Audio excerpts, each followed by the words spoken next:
Tengo un querido vecino que tiene un negocio al que voy varias veces por semana. Él sabe que soy pastor y siempre me recibe con una pregunta o con un comentario respecto a la geografía de Palestina, respecto al pueblo judío, respecto al mensaje de la Biblia, etc. En esta semana fui a su negocio y me dice: ¿ya supo lo que pasó en Tierra Santa? Le digo: no, hubo un terremoto en Siria, me dice.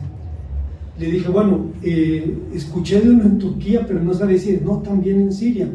Y después regresé y hasta donde sé, ahorita van 26,000 víctimas.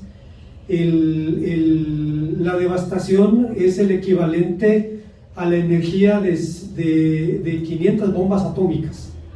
Es una situación terrible. En el caso de Siria, en un país polarizado por la guerra, en el que los grupos armados se niegan a que la ayuda llegue al enemigo, una situación que complica todavía más las cosas. No es necesario, hermanos, ser demasiado inteligentes para darnos cuenta que los terremotos son eventos aterradores, porque incluso los animales pueden reaccionar a ellos.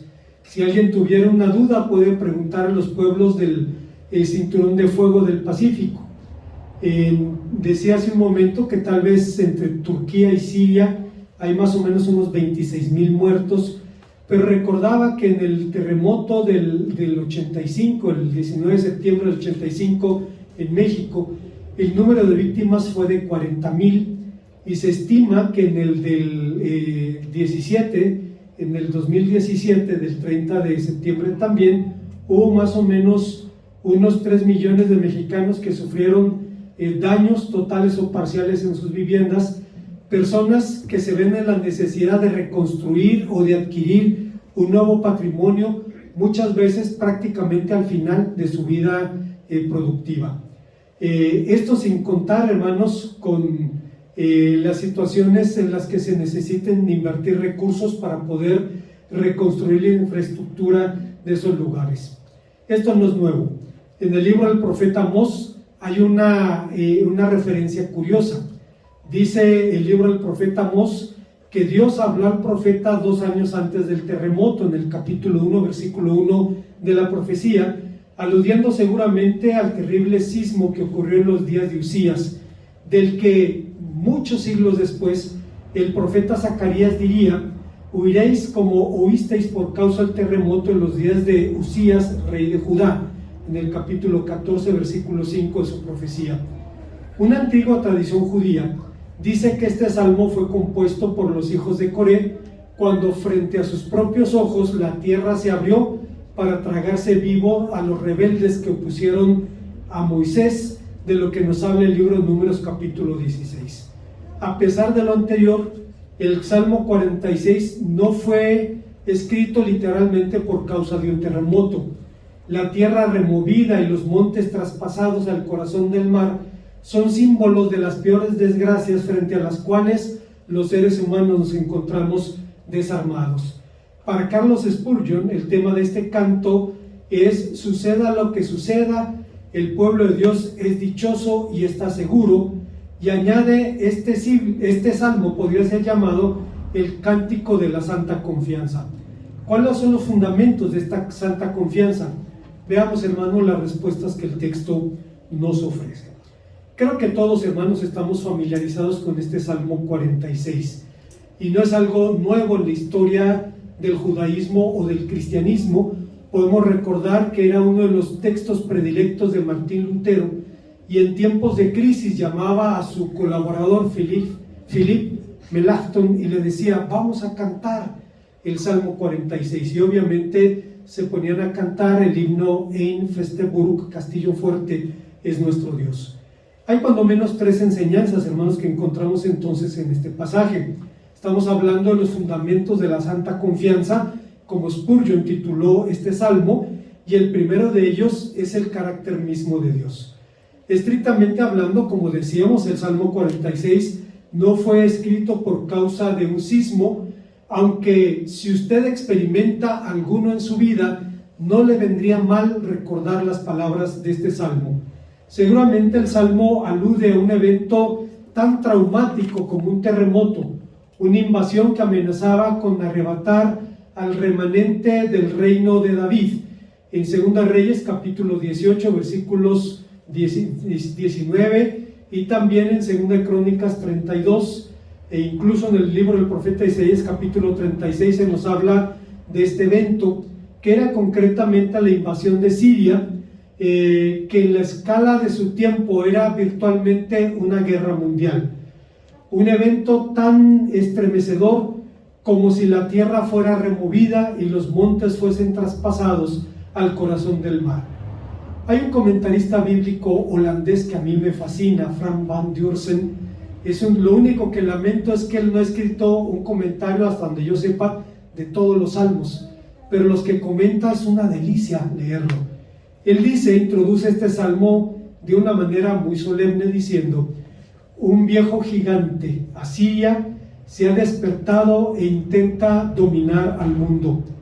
Como un pólipo gigante extiende sus tentáculos cada vez más lejos en torno suyo, hacia las minas de plata del Tauro en Asia Menor, hacia las costas del mar Mediterráneo. Interminables columnas de infantería y caballería empujan en dirección de los puertos comerciales del mundo en Tiro y en Palestina, país puente hacia Egipto, el mayor rival de los asirios en el tablero mundial de aquel entonces. Suenan siniestramente las cadencias de las miles de botas de los soldados, el tabletear de los carros de combate en los oídos de los pueblos amenazados. En todas partes que se aproxima ese ejército inmenso, la gente grita con angustia: ¡huid! Vienen los asirios. Los habitantes del campo intentan salvar la vida y sus bienes en las ciudades fortificadas, pero no existe fortaleza alguna que pueda resistir los arietes egipcios. Un país tras otro capitula, a los reyes les sacan los ojos, a algunos prisioneros les cortan la nariz, las orejas, los labios, a otros se les empala o se les transporta enganchados con un garfio a través de la nariz. Poblaciones enteras son preparadas para ser transportadas al destierro. En las regiones por donde han pasado el ejército humean casas y ciudades en ruinas, gritan plañideras por los cuerpos, las cosechas son robadas, el fantasma del hambre empieza a amenazar a los sobrevivientes. Samaria cae también en el 722 y el reino de Israel es deportado. 20 años más tarde también es invadido el reino de Judá y reclamada la ciudad de Jerusalén. Pero allí estaba el Señor, interponiéndose entre ambos y marcando el alto a los conquistadores del mundo. La ciudad de Dios se ha salvado. Después de la crisis del mundo, los hijos de Coré cantaron el Salmo 46. La razón de la comparación de este evento con un terremoto es evidente. Hay situaciones frente a las cuales descubrimos nuestra fragilidad, nuestra vulnerabilidad, la futilidad de nuestras seguridades, que demuestran que, como dijo Job, el hombre es como una flor que sale en un día y es cortada, huye como una sombra y no permanece. En las zonas sísmicas, la pregunta no es cuándo va a haber un terremoto, pero no es si va a haber un terremoto, sino cuándo va a ocurrir. Algo similar ocurre en la vida cristiana, que es sacudida con crisis que ponen la fe a prueba. Y como no podemos evitar los sismos, tampoco podemos evitar las dificultades de la vida, cuyos dolores en ambos casos son potenciados por la maldad humana. Cuando vemos, hermanos, que hay una tragedia en Siria y que hay bandas armadas que están en desgracia, pero no quieren que la ayuda pase al enemigo, entonces el dolor se potencia por la maldad humana. La vida cristiana no es una quimérica esfera de cristal ajena a toda clase de dolor. Eso de pare de sufrir es un fraude, muy lucrativo, por cierto. Contra tal engaño ya el apóstol San Pedro había dicho: Amados, no os sorprendáis por el fuego de la prueba que os ha sobrevenido, como si alguna cosa extraña os aconteciese. 1 Pedro capítulo 4, versículo 12. Tan reales son las crisis que Pablo las cifra de manera elocuente, y sabemos que a los que aman a Dios todas las cosas les ayudan a bien. Esto es, a los que conforme a su propósito son llamados. ¿Quién nos separará del amor de Cristo? Tribulación, angustia, persecución, hambre, desnudez, peligro, espada. Antes en todas estas cosas somos más que vencedores por medio de aquel que nos amó, por lo cual estoy seguro que ni la muerte, ni la vida, ni ángeles, ni principados, ni potestades, ni ninguna otra cosa creada nos podrá separar del amor de Dios que es en Cristo Jesús, Señor nuestro. Bien decía un predicador griego del siglo V, nuestro hermano Juan Crisóstomo, decía: aunque veamos revolverse todo, una turbación insoportable, sucesos que nunca habían sucedido, la entera creación reventando, los montes agrietados, todo movido de sus fundamentos, los elementos trastornados, aún así no temamos. El fundamento de la palabra de Pablo y de Juan Crisóstomo era el carácter de Dios, era el ser mismo de Dios. Es bueno, es omnisciente, es todopoderoso, es fiel, no cambia, es el Dios que salvó a su pueblo en el pasado, es el mismo que sigue siendo el de ayer, el de hoy y el de todos los siglos. Hay una segunda enseñanza que encontramos en este pasaje, un segundo fundamento para nuestra santa confianza, y es precisamente la confianza en las obras de Dios. El Salmo 46, en este pasaje, los habitantes de la ciudad santa declaran su santa confianza, declaran su seguridad, que no se encontraba ni en la altura, ni en el grosor de sus muros, ni tampoco en el valor de sus soldados, sino en el poder y en el amor de su Dios. Dios es descrito como amparo y fortaleza, y el significado de esta declaración es evidente. Los hombres solemos descansar en nuestras seguridades, que aparte de Dios, sin embargo, la experiencia nos enseña, todas nuestras seguridades pueden resultar ficticias. Fíjese usted, la ciudad de Constantinopla sobrevivió 1123 años de terremotos y ataques enemigos. Turquía está en una gran falla geológica, y las murallas de Constantinopla sobrevivieron más de 1123 años, intocables. La ciudad fue asaltada por árabes, germanos, ávaros, rusos, búlgaros, húngaros, 22 sitios en total, con los que intentaron vanamente tomarla, hasta que fue finalmente capturada por los turcos en 1453. Las murallas de Constantinopla eran uno de los mayores complejos y sistemas defensivos de la antigüedad, que le daban una seguridad ficticia a los bizantinos. Al final resultaron inútiles. Todavía existe en Turquía el llamado cañón de los Dardanelos, que era una bombarda, una especie de cañón primitivo, que arrojaba balas de piedra de 700 kilos de peso a 1,5 kilómetros de distancia. Llegaron los turcos, montaron su cañón e hicieron polvo las murallas de Constantinopla. Simplemente cayeron ante su poder. Y no solo fue la caída de la ciudad, fue el fin del reino cristiano de Bizancio. Pero siglos antes, Israel había aprendido una valiosa lección, una lección vital. El rey no se salva por la multitud de su ejército, ni escapa el valiente por su mucha fuerza. Aprendió que vano para salvarse es el caballo, y la grandeza de su fuerza no puede librar a nadie, como dice el Salmo 33. Aprendieron que su única fuente de seguridad absoluta era el Señor.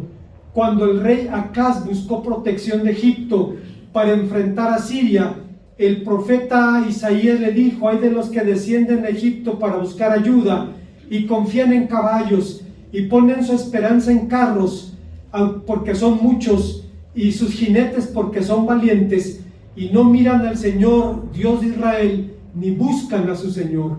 A diferencia del rey Acaz, esta vez Ezequías y todo Jerusalén miraron al Santo de Israel y buscaron a su Dios, y encontraron en él amparo y fortaleza. Usted recordará el pasaje. Fue enviado un mensajero a las murallas de Jerusalén, hablando en arameo, y cuando los embajadores del rey le dijeron: no hables pero hablando en hebreo, no hables en lengua de Judá, habla en arameo, nosotros entendemos. Y el hombre dice: ¿creen que mi Señor me mandó para hablar lo que la gente no debe escuchar? Escuchen todos. Y empieza a blasfemar y a gritar y a amenazar a la gente. Y cuando el rey escucha esto, va al templo, rasga sus vestiduras y dice: es verdad lo que dijo ese hombre. Todos los pueblos han sido sometidos por ellos, y sus dioses también, porque no son dioses. Pero tú eres el Dios único y verdadero. Y hermanos, el hombre derrama su alma delante de Dios. Y el milagro ocurrió. ¿Saben, hermanos? Fue la última vez que Asiria figuró en la historia.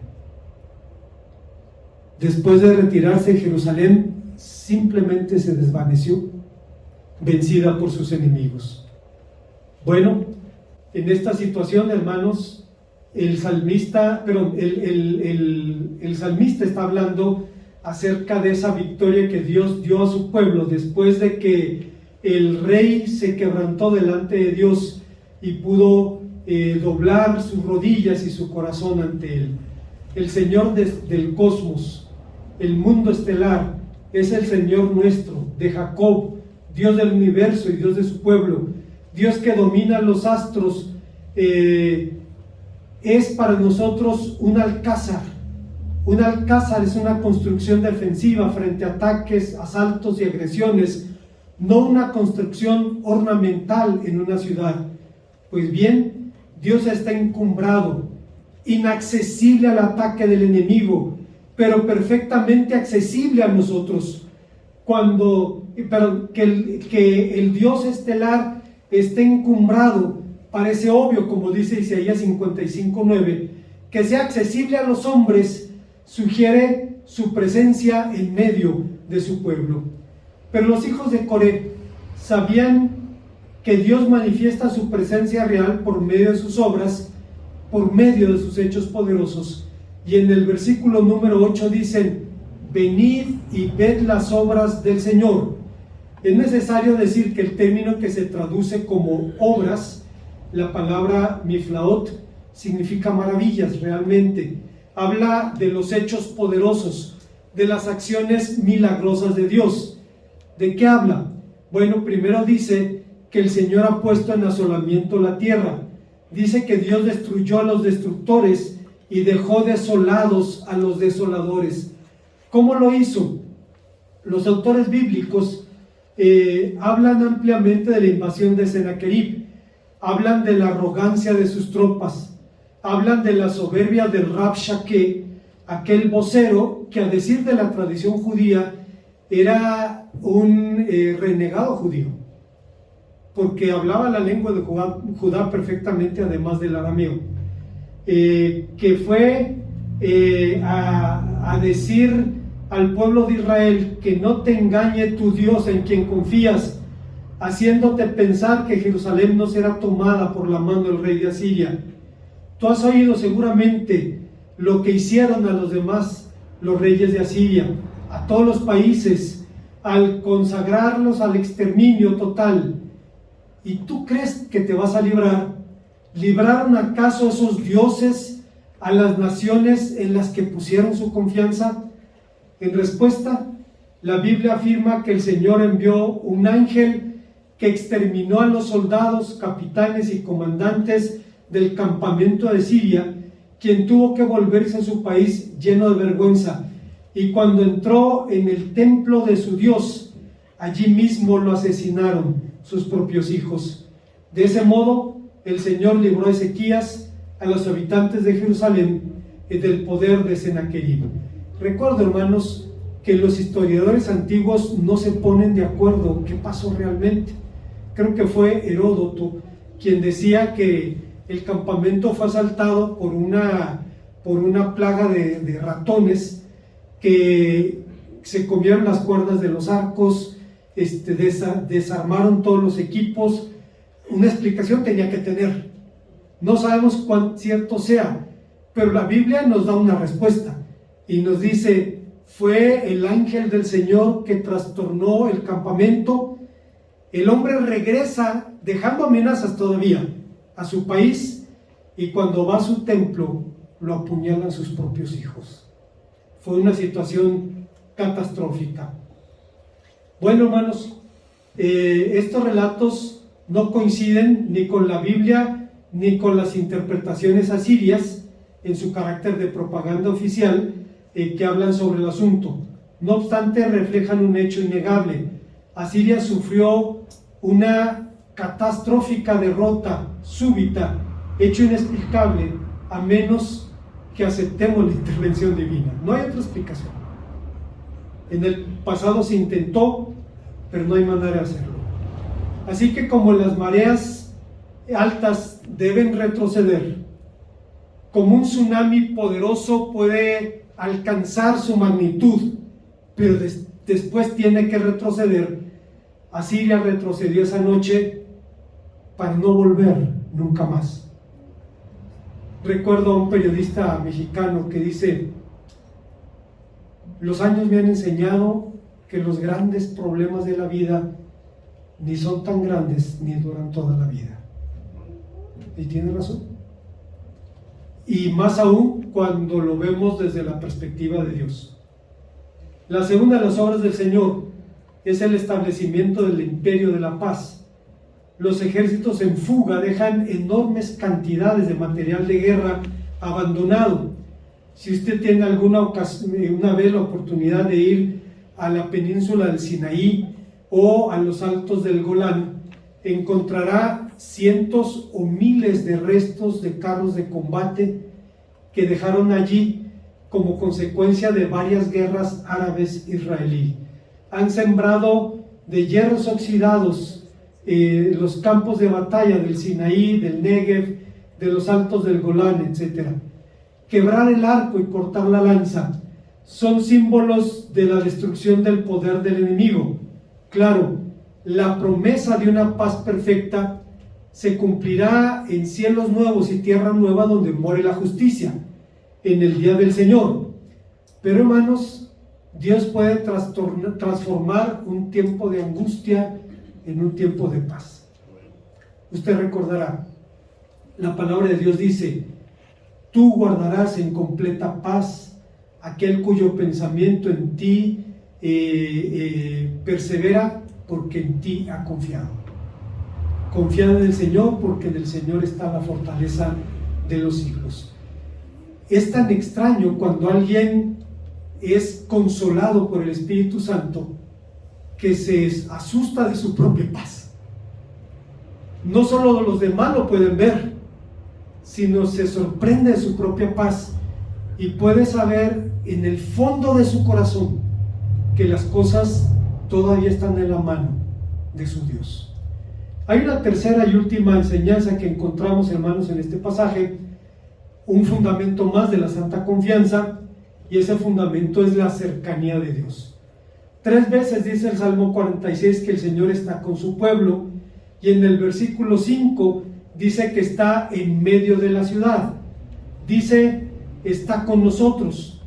En el Antiguo Testamento, en más de 6 ocasiones, se dice que Dios está con un hombre o con una comunidad.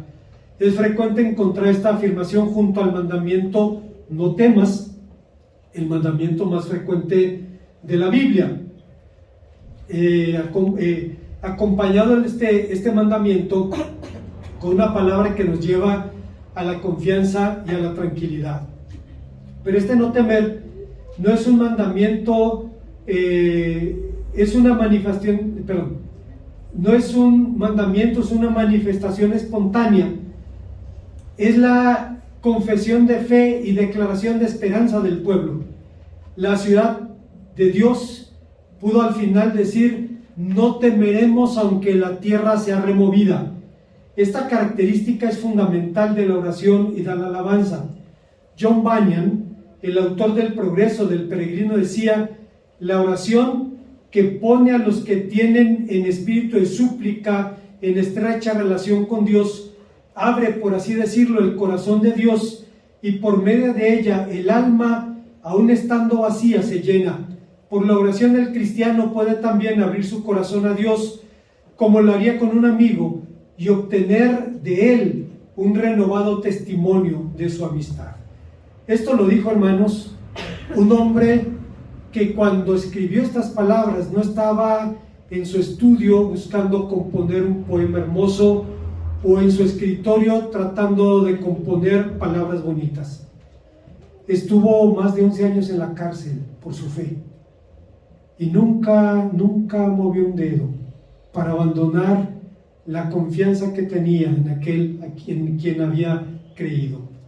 Regresando a nuestro texto, Juan Calvino decía que en este salmo parece ser más una acción de gracias por alguna liberación particular que por la constante ayuda de Dios que ha protegido y preservado siempre a su iglesia.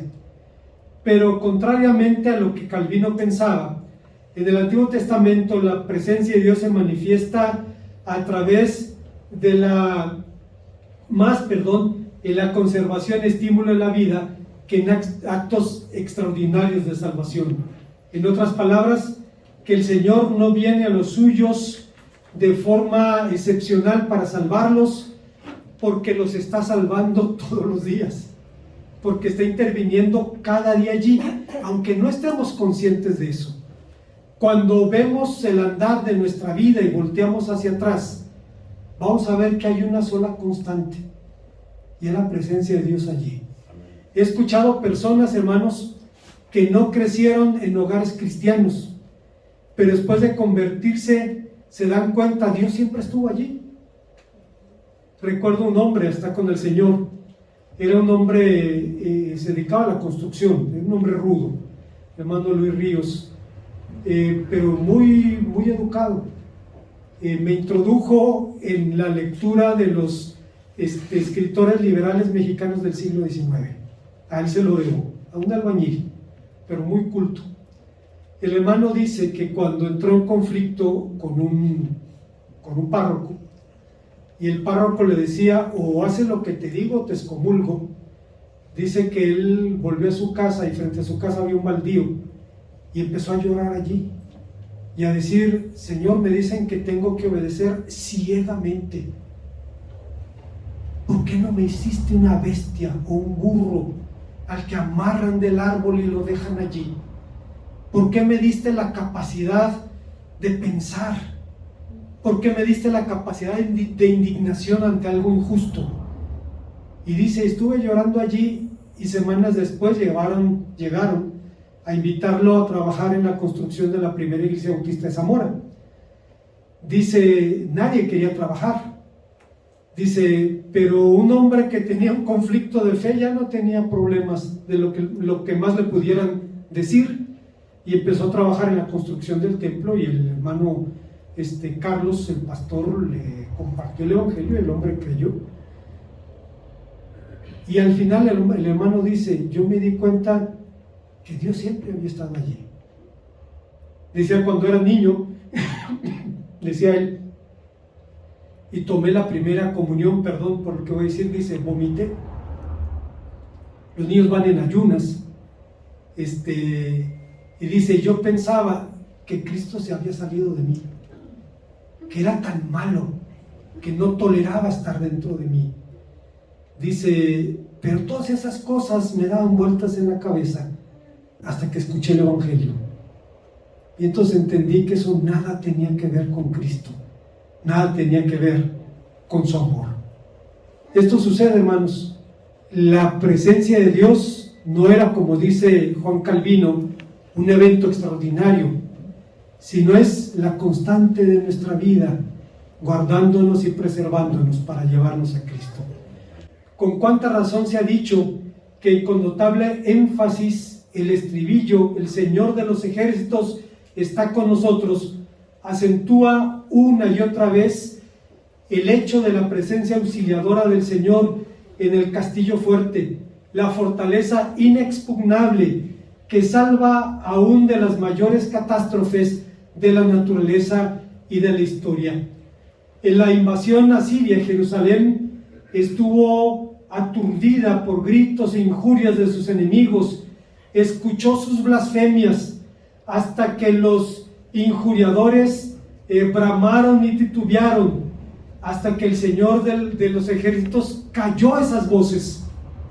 Se cuenta, hermanos, que en los tiempos de crisis, cuando Martín Lutero necesitaba fortalecer su fe, le decía, como señalábamos hace un momento, que le decía a su amigo Philippe Melanchthon: ven, Felipe, vamos a cantar el Salmo 46. Y entonces empezaron a cantar: Castillo fuerte es nuestro Dios. Sin embargo, la cercanía de Dios no es tan solo una doctrina bíblica, no es una mera consecuencia de su omnipresencia, es también el fruto de nuestra búsqueda diaria, es el resultado de una relación que se cultiva de día en día.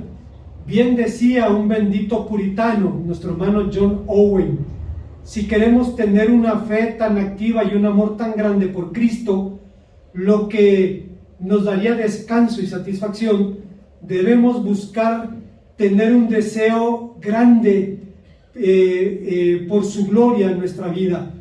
Esto resulta en que las cosas de este mundo se vuelven cada vez menos atractivas, hasta que lleguemos a las cosas, a verlas como cosas muertas e indeseables.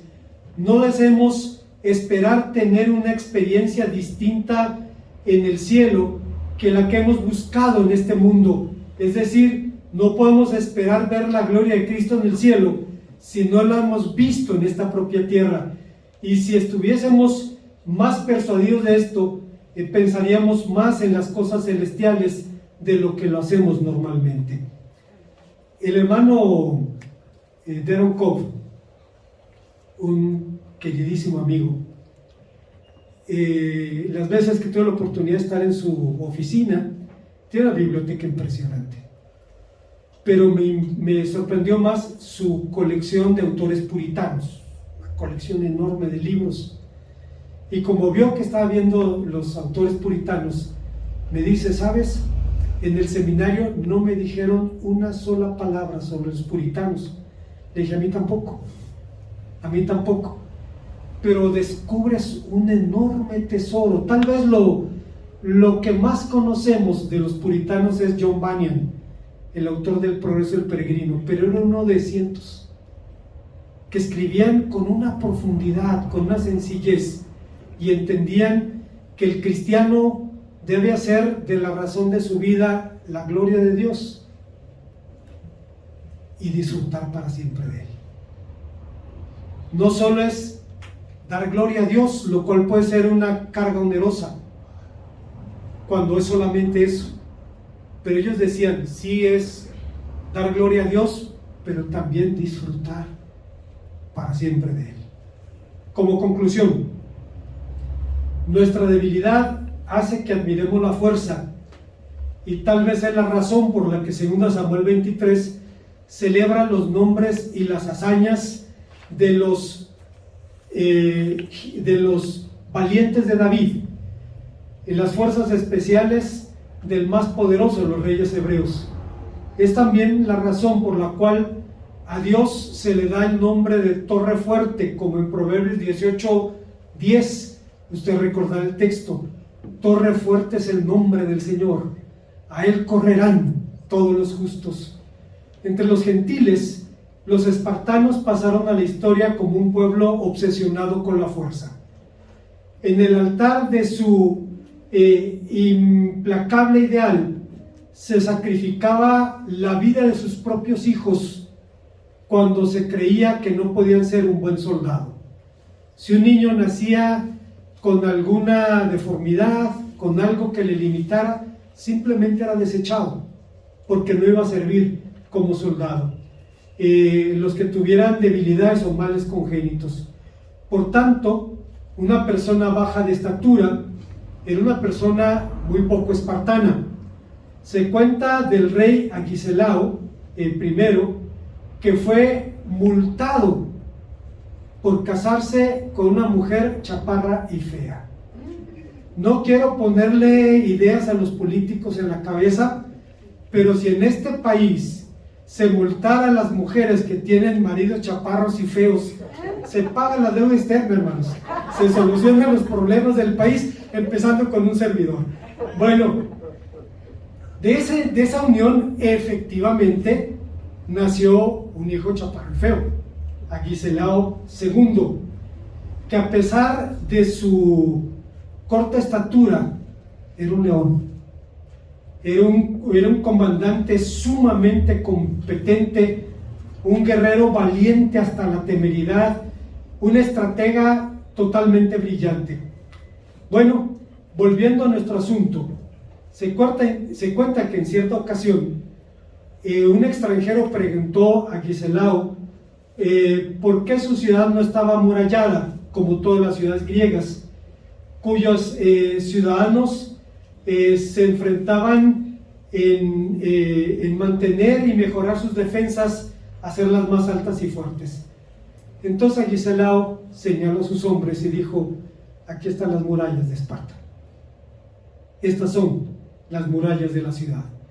El rey confiaba en la fuerza y en la virtud de sus hombres, confiaba en que cuando fuera menester actuarían a la altura de las circunstancias, echando mano de sus recursos. Sin embargo, este no es el mensaje del Salmo 46. A lo largo de los siglos, los judíos han demostrado ser buenos soldados. Y hoy en día, cuando se quiere entrenar a algún grupo armado, legal o ilegal, se recurre a los israelíes. Ellos tienen mercenarios que le pueden enseñar lo que usted quiera en cuestiones de seguridad personal, táctica, estrategia, comunicaciones, etcétera, etcétera. Siempre han demostrado ser muy competentes en esta materia. La seguridad, sin embargo, de la ciudad santa no estaba ni en la altura ni en el grosor de sus murallas, tampoco en el valor de sus defensores, sino en el poder de su Dios. Aprendió este pueblo que en los sismos de la vida, que en aquellas crisis que ponen a prueba las cosas que le dan significado, el Señor no solo es nuestro amparo y fortaleza, sino también nuestro pronto auxilio en las tribulaciones. Por eso Carlos Spurgeon decía: una ayuda que no es pronta, cuando la necesitamos, es de poco valor. Una ayuda, el ancla que se deja en casa, no es útil a la hora de la tormenta.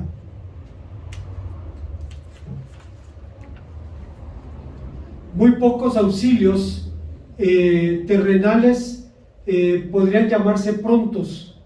Usualmente están lejos cuando se los busca y se pueden utilizar con dificultad, y se alejan todavía más una vez que son usados. Pero en cuanto al Señor nuestro Dios, Él está disponible cuando lo buscamos, disponible cuando lo necesitamos, disponible cuando hemos gozado ya de su ayuda. Está más disponible de lo que puede estar el amigo más cercano, pues Él está con nosotros en nuestra tribulación, más disponible de lo que nosotros estamos para nosotros mismos, pues algunas veces decaemos de ánimo. Él está siempre disponible, eficazmente disponible, solidariamente disponible, completamente disponible. Él está disponible ahora, si esta es una hora sombría, descansemos en Él, en nuestro amparo, ocultémonos en Él, en nuestra fortaleza, guardémonos en Él, en nuestro auxilio, apoyémonos en Él, en nuestra ayuda, reposemos en Él. Ahora, no podemos preocuparnos ni un momento, no debemos hacerlo, ni debemos tampoco temer un instante. El Señor de los ejércitos está con nosotros. Nuestro refugio es el Dios de Jacob. Que Dios bendiga, hermanos, esta alta confianza que necesitamos poner en Él. Oremos al Señor. Gracias, Padre, te damos porque Él es nuestro amparo y fortaleza y nuestro pronto auxilio en las tribulaciones.